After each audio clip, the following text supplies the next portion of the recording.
Paying off your house is supposed to be one of the greatest financial achievements of your life. No more mortgage payment, no more debt, just you, your home, and total ownership. It sounds like freedom, and emotionally, it absolutely is. But here is a financial truth that most people who have paid off their home have never fully confronted. Depending on when you bought your house and what you did with the money that could have gone somewhere else, paying off your mortgage may have cost you more than it saved you. In some cases, far more. This is not an attack on home ownership. This is a conversation about opportunity cost, one of the most underappreciated and most financially consequential concepts in all of personal finance. And in 2026, with mortgage rates running between 6 and 7%, and the stock market still offering long-term historical returns that change the math dramatically depending on your specific situation, this conversation has never mattered more. Welcome back. I am Warren, and on this channel, we ask the questions that feel uncomfortable but lead to better financial decisions. If that is what you are here for, hit that like button right now, subscribe, and let us get into the real math behind paying off your house. Let us start by making something clear. This video is not going to give you one universal answer. Because the honest answer to whether paying off your mortgage early costs you money in 2026 is, it depends. It depends on your interest rate, your tax situation, your age, your risk tolerance, and your time horizon. What this video is going to do is give you the framework to figure out the right answer for your specific situation and explain why millions of homeowners who made this decision never ran the numbers before they made it. The concept of opportunity cost and why it is the real conversation. Opportunity cost is the value of the best alternative you gave up when you made a financial decision. When you pay down your mortgage early or pay it off entirely, the money you use has to come from somewhere. Maybe it comes from savings, maybe from an inheritance, maybe from annual extra payments over years, and every single dollar that went toward that mortgage payoff is a dollar that did not go into an investment account, did not compound, did not grow. The question is not just whether paying off your mortgage saved you money and interest. It did, possibly a significant amount. The question is whether the interest you saved was more or less than what those same dollars could have earned if you had invested them instead. And in 2026, the answer to that question depends more heavily on a single number than almost anything else: your mortgage interest rate. The interest rate divide, the single most important variable. Here is the framework that every financial conversation about mortgage payoff should start with, and almost never does. If your mortgage interest rate is below 4%, the math in almost every realistic scenario favors keeping the mortgage and investing the difference rather than paying it down early. This is the situation that millions of homeowners who locked in rates between 2020 and 2022 find themselves in. A 3% or 3.5% mortgage is extraordinarily cheap money by any historical standard. The S&P 500 has returned an average of roughly 10% annually over the past several decades. Even accounting for taxes on investment gains and volatility, the long-term expected return from a broadly diversified index fund significantly outpaces a 3% mortgage rate. Every dollar used to pay off a 3% mortgage instead of being invested is a dollar that potentially cost you 6 or 7% per year in foregone returns.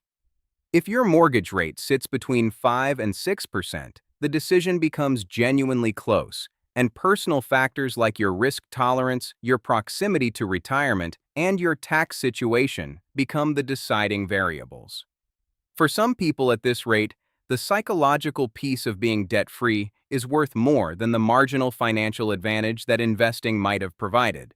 That is a legitimate calculation, but it is a personal one, not a purely mathematical one. If your mortgage rate is above 6.5%, which describes many homeowners who bought or refinanced in 2023, 2024, or 2025 As average 30-year fixed rates hovered between 6.5% and 7%, the calculus shifts. At that rate, paying off the mortgage generates a guaranteed return equivalent to the interest rate. In 2026, high-yield savings accounts are offering 4 to 5%. 10-year Treasury bonds are yielding around 4.25%. Neither beats a guaranteed 6.5%.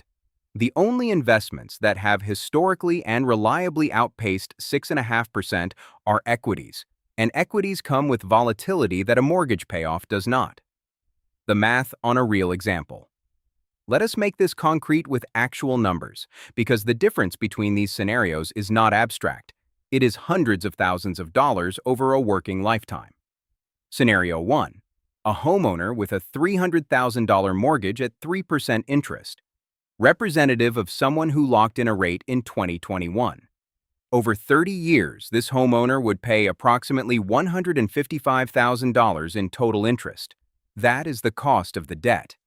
Now imagine, instead of making extra principal payments to retire that mortgage early, this homeowner invested an additional $500 per month into a diversified index fund, earning 7% annually.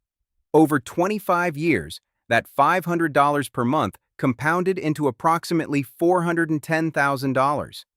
They paid the mortgage on schedule, kept the cheap debt, and built significantly more wealth than the interest they were avoiding. Scenario 2. A homeowner with a $300,000 mortgage at 6.8%. Representative of someone who bought in 2024. Over 30 years, this homeowner would pay approximately $383,000 in total interest. The cost of that debt is dramatically higher. For this homeowner, extra principal payments eliminate interest at a guaranteed 6.8% rate, and in a market environment where after-tax investment returns may only modestly exceed that figure, the risk-adjusted case for aggressive paydown is far more compelling. The same logical framework, the same decision architecture, but a completely different answer, driven almost entirely by the interest rate on the loan. The liquidity trap that nobody talks about. Here is a risk of paying off your mortgage that almost never makes it into mainstream financial discussions. Once your money is in the house, getting it out requires either selling or borrowing against it. Home equity is illiquid. It cannot be accessed in a day, a week, or in most cases, even a month. If you have put your entire financial surplus over a decade into accelerating your mortgage payoff, and then a genuine financial emergency hits, a job loss, a medical crisis, a major unexpected expense, your net worth may look excellent on paper while your actual accessible cash is dangerously low. This is not a hypothetical scenario. It happens regularly. Homeowners who have aggressively paid down their mortgage find themselves with a paid-off or nearly paid-off home and almost no liquid savings, and then face a financial disruption that forces them to take on new debt at rates far higher than their original mortgage, wiping out much of the financial benefit they spent years creating. The financially sound approach is to never sacrifice liquidity for the psychological comfort of mortgage payoff. Your emergency fund should be fully funded and completely separate from any mortgage paydown strategy. Your retirement accounts should be receiving consistent contributions. Your high-interest consumer debt should be eliminated. Only after all of these bases are covered does accelerating a mortgage payoff make sense as a financial priority. And even then, only if your interest rate is high enough that the math actually supports it. The tax dimension that changes the calculation. The mortgage interest deduction, the ability to deduct mortgage interest payments from your taxable income, was significantly limited by the Tax Cuts and Jobs Act, which raised the standard deduction to a level that eliminated the benefit for the majority of American taxpayers. As of 2026, most homeowners no longer itemize deductions, which means they receive no tax benefit from their mortgage interest. For these homeowners, the true cost of the mortgage equals the full stated interest rate with no discount.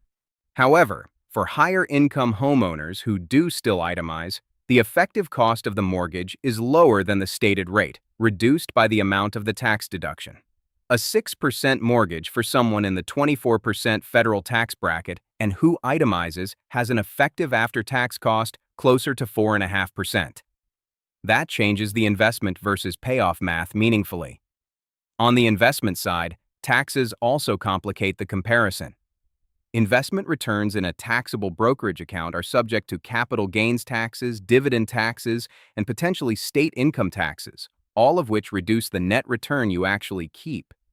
This is why tax-advantaged accounts like 401ks and Roth IRAs should always be maximized before any discussion of accelerated mortgage paydown. The tax efficiency of these accounts dramatically improves the after-tax return on invested dollars compared to a standard brokerage account, and often tips the investment versus paydown math firmly toward investing, even at higher mortgage rates.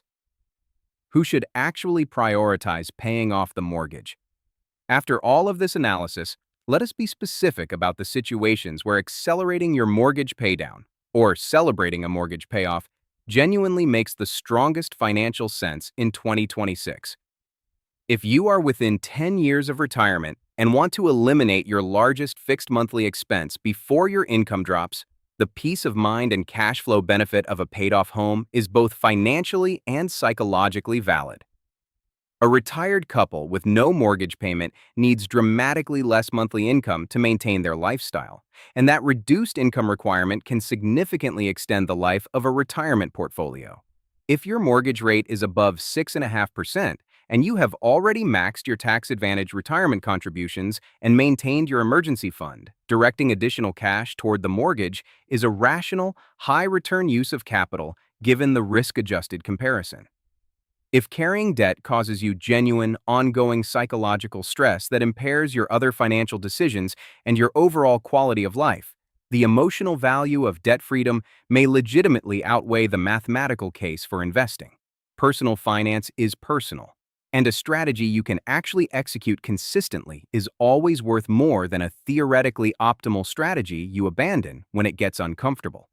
And if you are someone who would genuinely spend the money rather than invest it if you did not commit it to the mortgage, then mortgage paydown acts as a forced savings mechanism that produces real, guaranteed returns.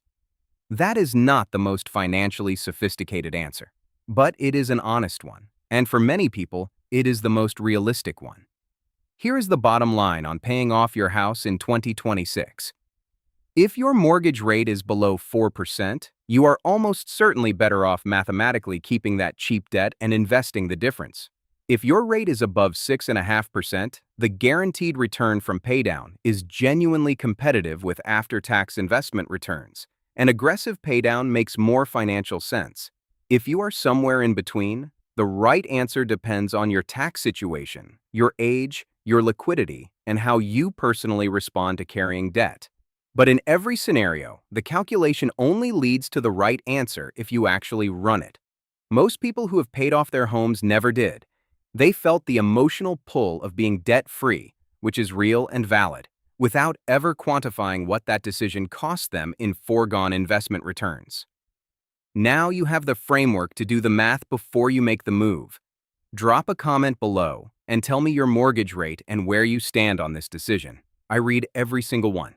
And if this video gave you a new way to think about your home and your money, hit that like button, subscribe, and share this with a homeowner who has never thought about their mortgage this way before. I am Warren, and I will see you in the next one.